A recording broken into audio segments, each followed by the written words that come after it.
Hey guys, in this video we're going to do a simple data analytics by using Jupyter Notebook. In this analysis I'm using two packages, one is pandas, another one is matplotlib.pyplat as plt. Matplotlib is a package name, pyplat is a module name. This is very simple data analytics. In this analysis what I going to do is I going to find the average income of actors and average age of actors. There is a data is equal to key and value. Name is a key, value is Vijay, Kamal, Ajit and Rajni and Simbu. Another one, age is a key and value is 50, 60, 55, 70 and 40. And final one is income is 100 crore. Oh my gosh, this should be as integer. Income 100 crore and 50 crore and 50 crore and 80 crore and 20 crore. Let's run this code. Data, we got an error, so there is a exception. Yeah, we find this error. Now the code is running successfully, so I'm converted my data into the data frame by using pandas. Df is equal to pd is a pandas, so there is a data frame is a function, so I'm passing the value as data.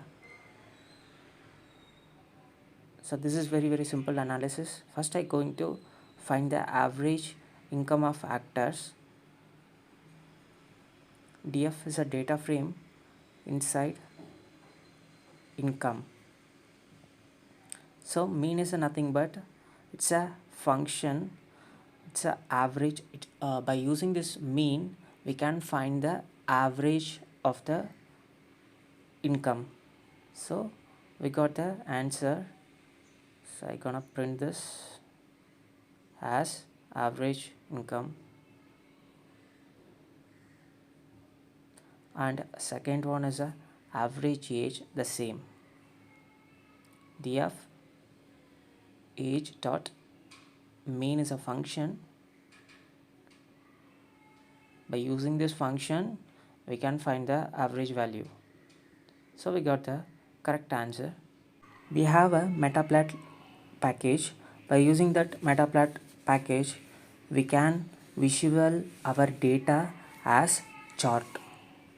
Here the question arises, that is why we need to visual our data as a chart, because of we have the data in the format of CSV or Excel. It's very hard to understand the data, but if data in the format of charts, very easy to understand. So this package, what it does, plt.bar, I am passing the value, name and income, and this is a color.